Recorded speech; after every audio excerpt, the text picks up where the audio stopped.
Okay, now today I'm going to be making some coasters for this guy, because I did that once before with the leftover resin that I had, but I don't have the coasters for it. So now I've got my coasters in here. I'm going to do that, and it's going to be very simple to do these because I'm only going to be using one color and the clear. That's going to be my clear. And for my gold, from memory, I think I used the satin gold. Now if you are a newbie, you might want to stir your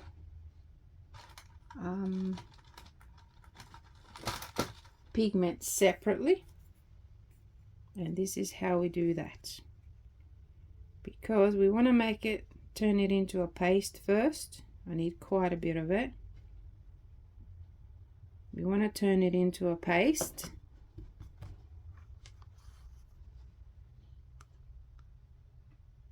which will be easier to mix. Once you get more confident, you will learn how to mix it directly in your big cup. But for now, good practice is to make sure that you make a nice thick paste, and then it turns into a paste, and then you pour it. See how easy that was? Just got to be careful with all those particles that are flying about. You don't want to breathe them in, even if they're natural. It's just a foreign thing that goes into your lungs. And look how nice and quick that was to do. And now we're going to pour that into here, straight in. A lot. And you can even pour some resin back into this cup and scrape up every single little bit. We won't do that for the moment because of time. And then look how nice that is now. You just stir it in now practically. Look at that. So nice.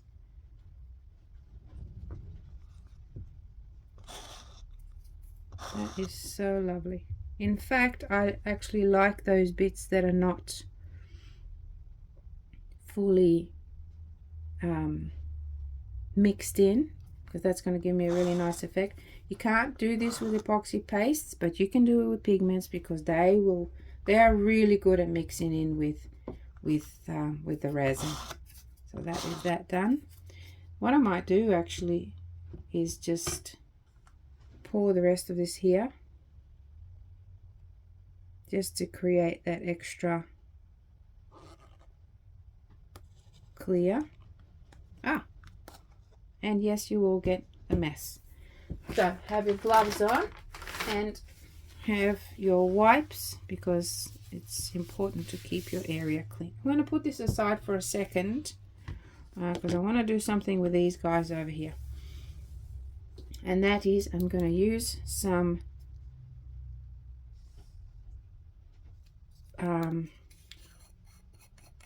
actually maybe this one's not the best color. Oh yeah, it'll be all right.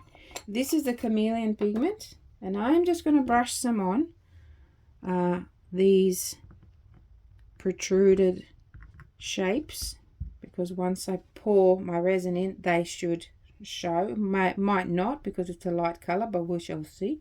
Usually black is the best for that, but we'll see. Might work, might not. Let's have a look and see what happens. You never know. I'm just going to use my finger and just kind of rub it in like that. I find it works best for me because it sits right on top. The brush might want to go in between. That's what I'm doing. And it doesn't have to be perfect. Don't go over it too many times, because you rub it off. You put it back, put it on, and then you rub it off. So just a little bit like that, and that'll stay there.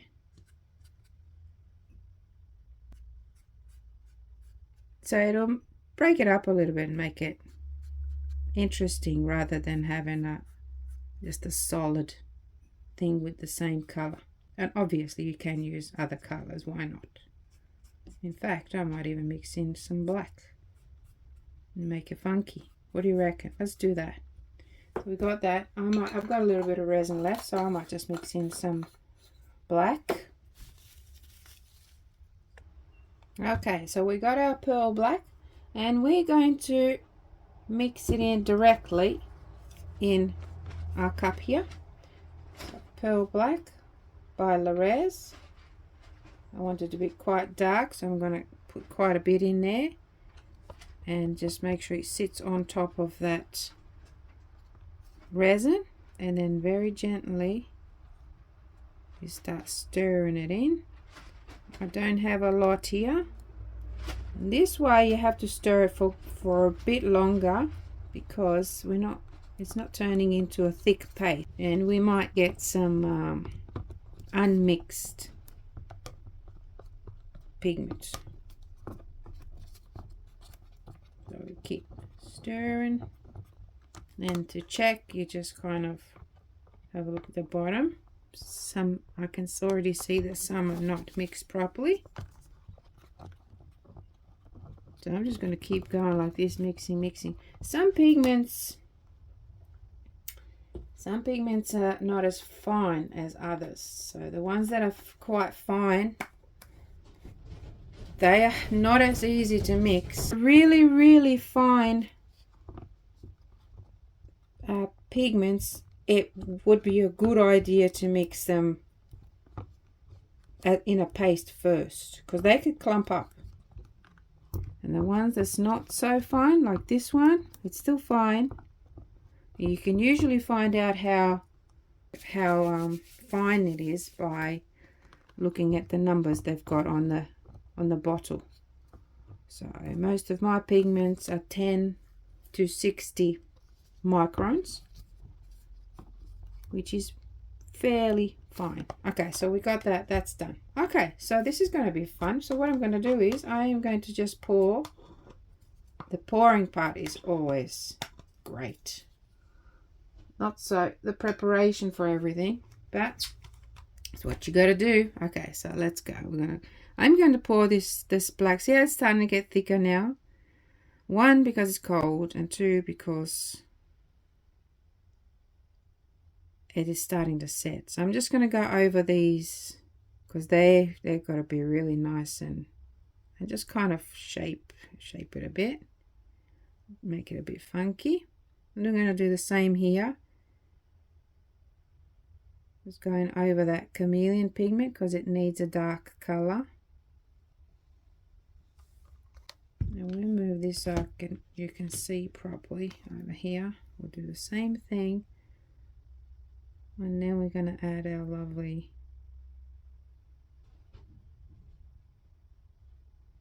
there we go. Kind of make it a bit funky. Once we put the gold over the top, it'll move things and make it look nice. Just have enough. I just have enough. There we go. Beautiful, look at that. Now that is done. Now we're going to go with our lovely gold, which hasn't been mixed in properly. I've got some unmixed areas, which is great. So now we're going to go, I'm just going to pour straight over the top. It'll move some things, which is fine. See that? How cool is that? It's pretty cool.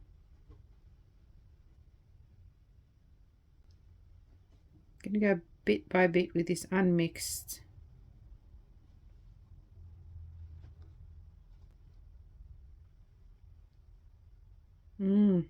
Lovely. See how it's getting thicker now, because all of that pigment has dropped to the bottom, which is cool, because we're just going to pour it over the top now. So some of those unmixed areas will just go to the edge, which is quite nice.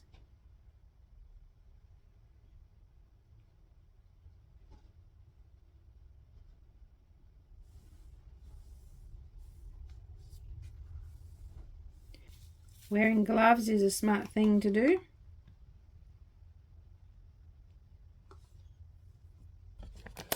Oop.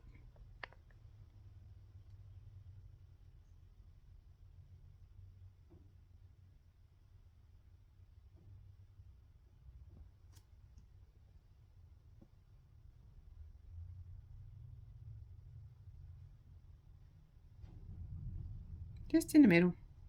It pushes everything out of the way. This one here is quite done. Just going to give it a teeny wee little bit.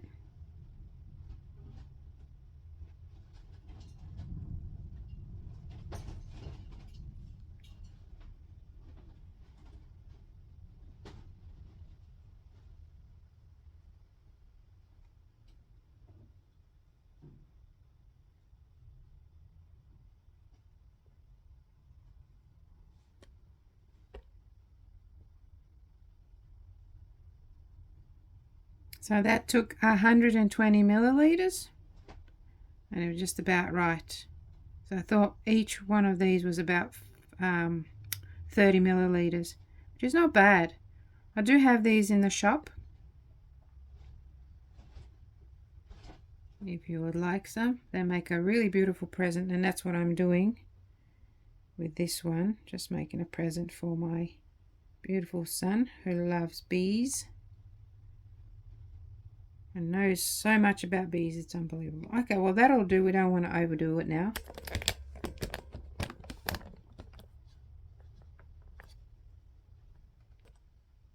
Heat gun.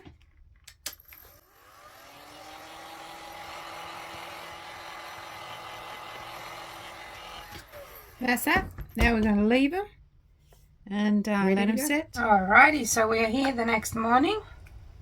Let's have a look at our... Oh, this is going to look interesting. Let's have a look. Oh, this is really interesting. Something different, huh? A bit of transparency, a little bit of the chameleon right there. This is so cool. All right, let's quickly just open up all the rest of them.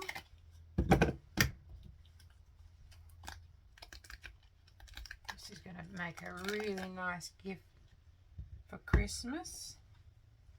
Wow, look at that. And of course you get the, where are we? You get that reaction between the two pigments that create those really, really lovely effects there. Do I have them on all of them? A little bit there. That's another lesson to how to create those. Oh, it's really nice. Okay, and I will see you soon in another video. So that's it for now. Thank you all so much. Bye bye.